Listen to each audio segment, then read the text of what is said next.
Assalamu alaikum wa rahmatullahi wa barakatuh, guys. Hope you guys are doing well. Yes, my voice is still messed up. Just on the way to pray Fajr. I need to get my beard sorted because it's kind of going a bit wild.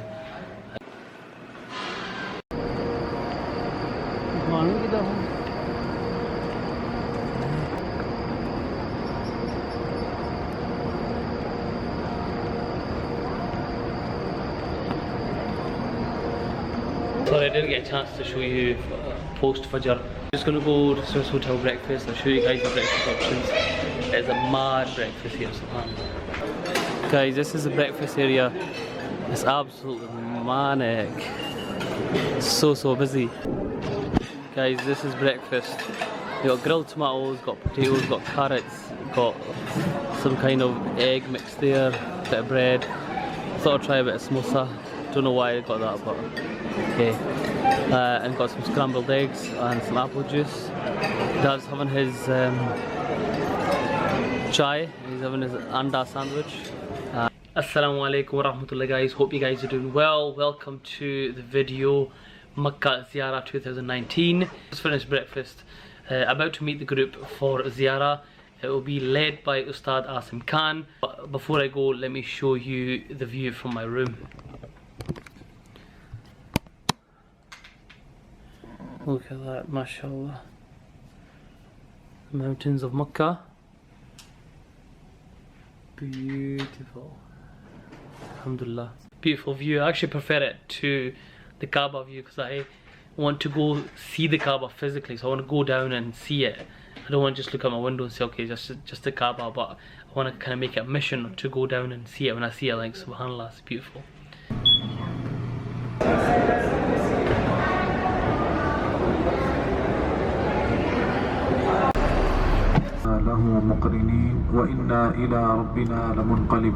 The first stop we have on our journey today is going to be Jabal Thawr.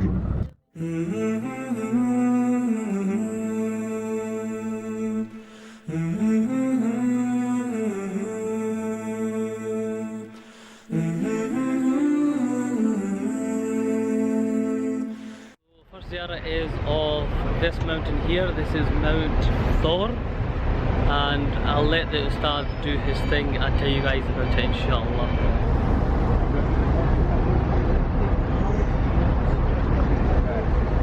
The Quraysh, they managed to find out that there was something going on.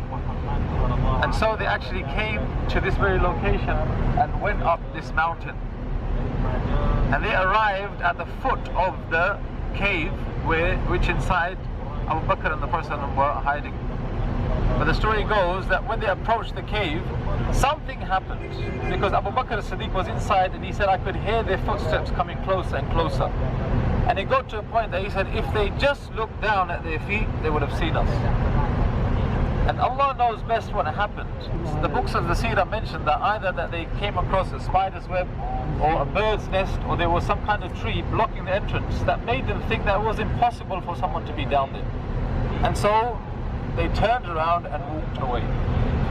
Now what happened at that moment is that Abu Bakr as-Siddiq, he was so anxious, not about his own life, but the life of the Prophet ﷺ. And they said that when they came and arrived at that cave, he went inside first and he made sure that there wasn't anything harmful inside, any harmful scorpions or anything of that nature. And he filled up all the gaps as well with part of his clothes. And then he told the Prophet ﷺ to come inside. And in one narration, the Prophet ﷺ fell asleep on his lap. They were best friends. They were actually best friends from way back, when they were young. And then he became his closest companion as well. In fact, on the way when they left this cave, there's a narration that says that Abu Bakr was seen with the Prophet ﷺ. This is from Suraqa. He said, I saw two men in the distance. And by the way, Suraqa is coming to kill them. One man, he said, however, would keep going back and forward, while the other would stay in his place. The reason why is Abu Bakr, when he would go behind the Prophet ﷺ, he said, I was afraid that someone was going to come from behind and shoot him with the arrow, so I wanted to stand behind him. But then I was afraid that somebody would come from the other direction, so then I would go in front of him. Back, forth, being his bodyguard. That was Abu Bakr as-Siddiq. So when we were inside this cave and they heard the people coming, Abu Bakr as-Siddiq became so worried, the Prophet ﷺ could see his worry on his face. And he said something amazing. He said, "La tahzan, don't be worried. What do you think of the two? Allah is the third." What do you think of the two? Allah is the third. He said, "You think it's just two of us here? Allah is with us." And Allah mentioned that inside the Quran. In Surah Tawbah, Allah revealed verses that say that remember when your companion, sahibi, said to you, "La tahzan, inna Allah ma'ana." Remember that, Abu Bakr? And that is the only verse in the Quran where Allah called someone the sahib of the Prophet ﷺ. So Abu Bakr has a unique status. He's the only man to be called a companion of the Prophet ﷺ inside the Quran. And so what happened is that the Quraysh, they left, and the Prophet ﷺ, then after some time, they came out of this cave and they started to make their way to Madinah Munawawrah on that hijrah that they went. And we were on the other side, went to Quba, right? So they left from here and then they went on their journey, which must have taken them another week. Yes, another week. And then they arrived at Quba, where we went to pray. And then from Quba, he went inside inside Yathrib, which was the name of Medina at that time. And he was greeted by at least 500 people. At least 500 people. And they would come out every morning looking for him. And then when the sun became too hot, they would go back inside. And the story goes that when the Prophet did arrive, he arrived at a time where they had gone back in. But there was one Jewish man, he had climbed a date palm tree and he was picking the dates off. And he looked into the horizon and he saw Abu Bakr and the Prophet coming. And he shouted out, "Oh Arabs, your king has arrived." And then they all began to come out and they went further out and they greeted the Prophet and they crowded around him and they hugged him and they sang and they praised him. Sallallahu Alaihi Wasallam.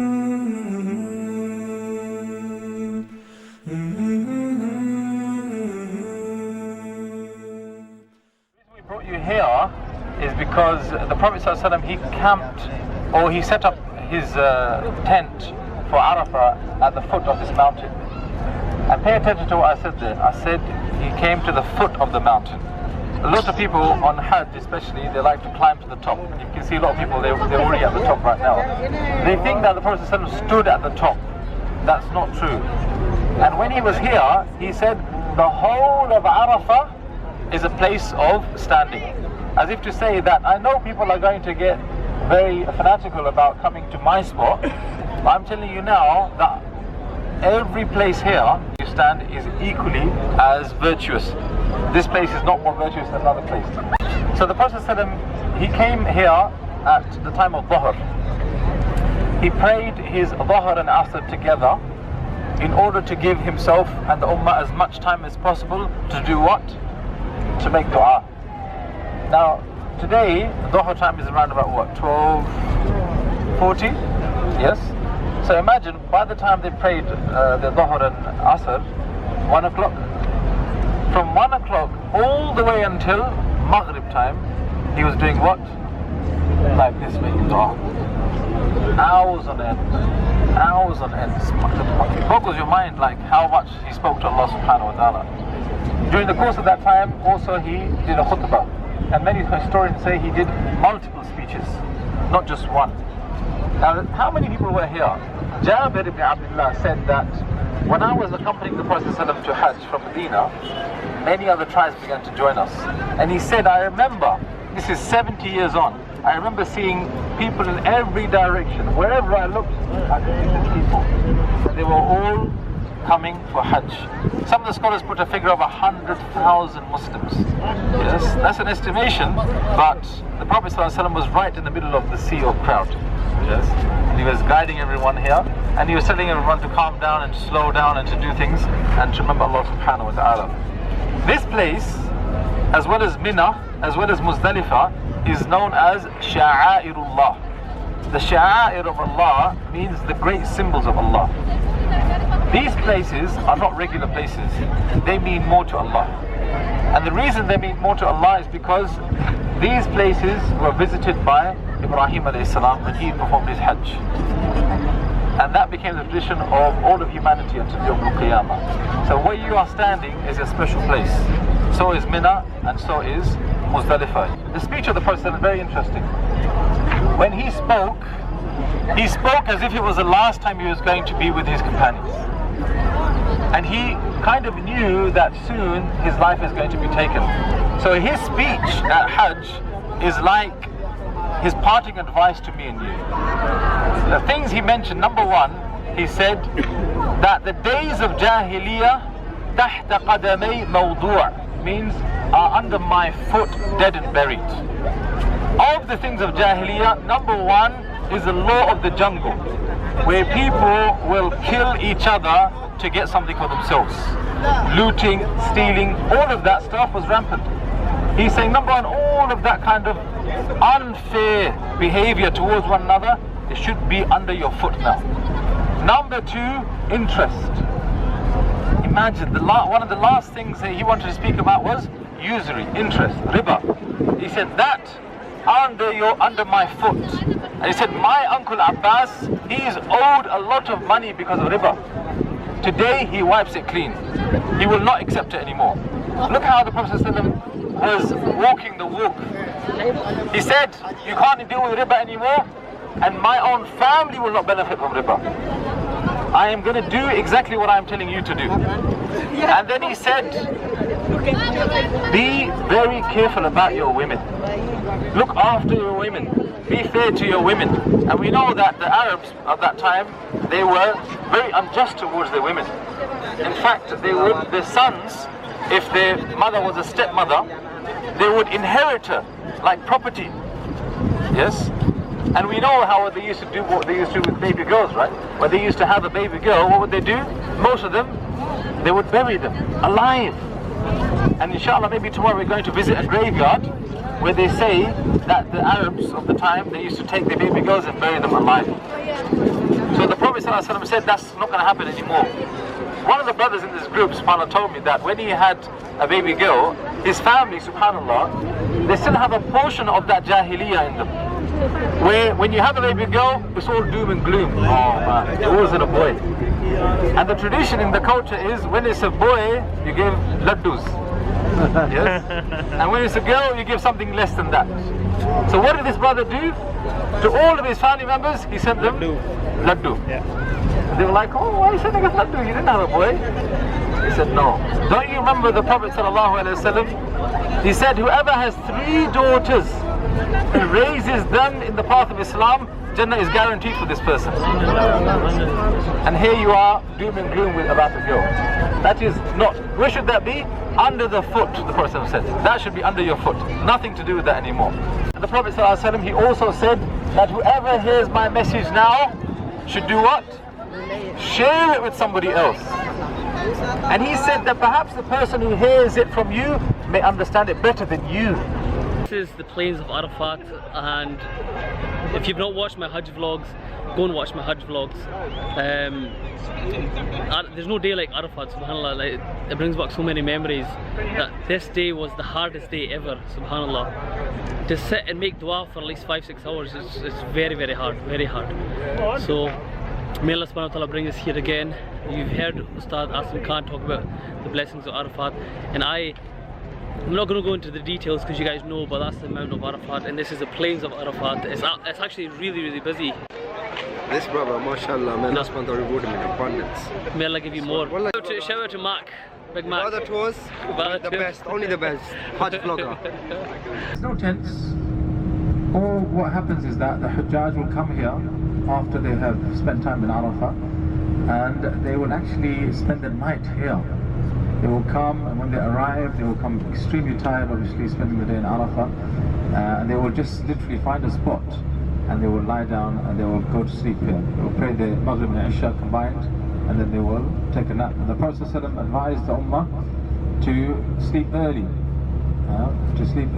to get rest, because the next day is a busy day going back to Mina. You can see there's lots of space, right? But trust me, when you come on Hajj, there is no space whatsoever.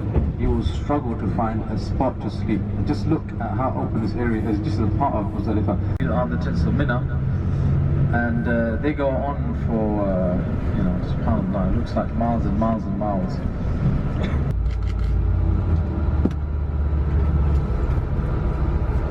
So subhanAllah, this place literally comes alive during the days of Hajj, and for the rest of the year there's no one to be seen. Hira, where it all began.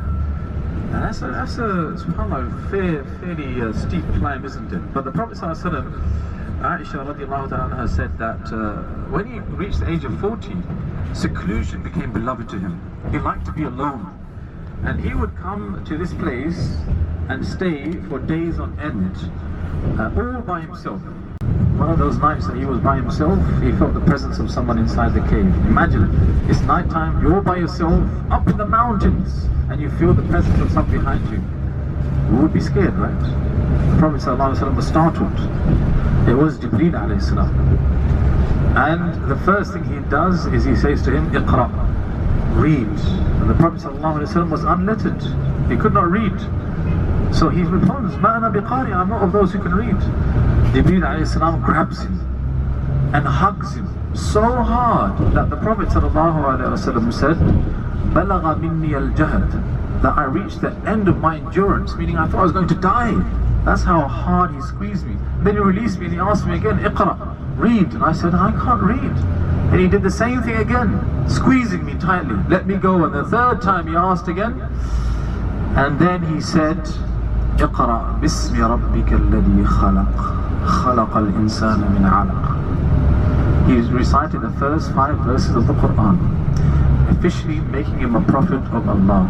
Okay, on the right hand side we have what they call Jannatul Ma'la, and this is a graveyard in which our mother Khadija radiallahu ta'ala anha is buried.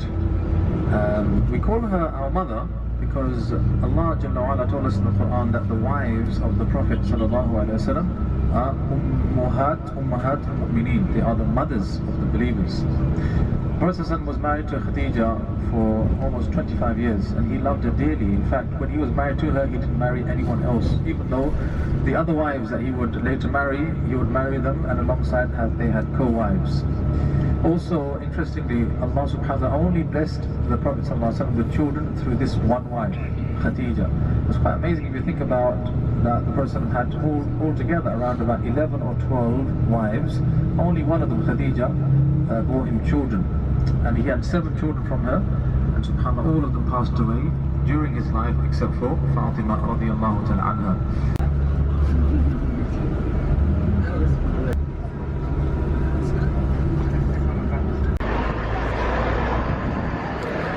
Let's have a quick tour. Assalamu alaikum. So first we start off with the Haram extension plan. Alhamdulillah. Got all these beautiful artifacts here.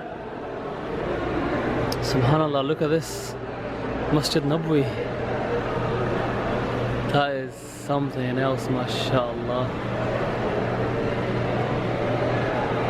The staircase to the Holy Kaaba dating back to 24 Hijri, 1824 AD. Got all these photographs.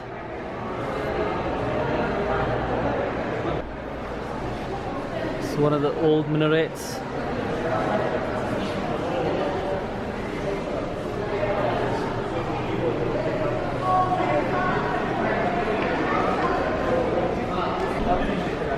Got all these artifacts, mashallah.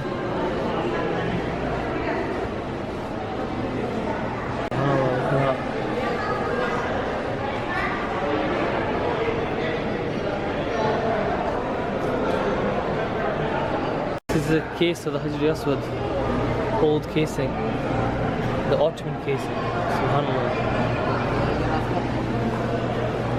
And that's the old door of the Holy Kaaba.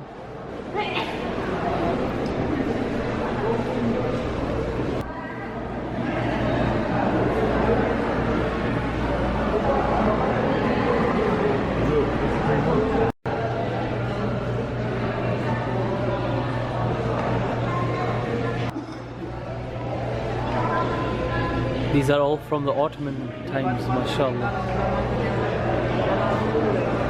So this is a copy of the original Uthmani Mushaf which was written in the era of Uthman ibn Affan. This is the old well that they used to use to fill up the Zamzam water. And these are the old metal coins that they found when cleaning the Zamzam well, subhanAllah. Here we go guys, that was a quick tour of the Makkah Museum 2019. Sorry I couldn't show you everything because there's loads of stuff in there, but I will leave all the details for the Makkah Museum in the description below, inshallah. So definitely check it out, Makkah Museum. Guys, time is flying in Makkah. It's absolutely flying. I just feel like I've not done anything at all. And now I'm going to go for Maghrib and Isha. In the Haram, I'm going to move. I'm going to try and get close to the Kaaba for you guys. Well, for me, obviously, first, and then you guys. And then going to go for Umrah, second Umrah today after Isha. And I will try and vlog as much as I can for second Umrah, but obviously I want to concentrate. Sorry if I've not been vlogging much in Makkah. It's just been hectic. It's been tiring, it's been hectic. Tomorrow's Jummah, that's going to be hectic as well. On Saturday I've got a surprise for you guys, inshallah.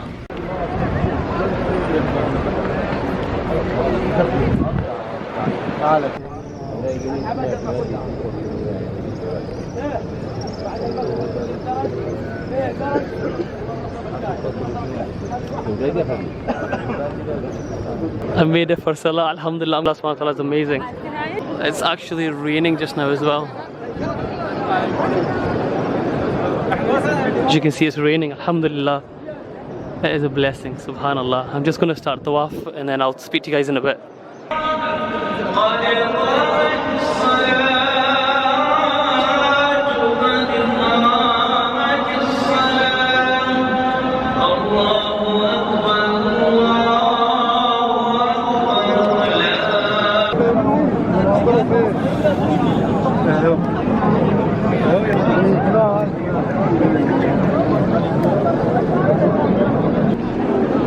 Beautiful house of Allah subhanahu wa ta'ala. Subhanallah.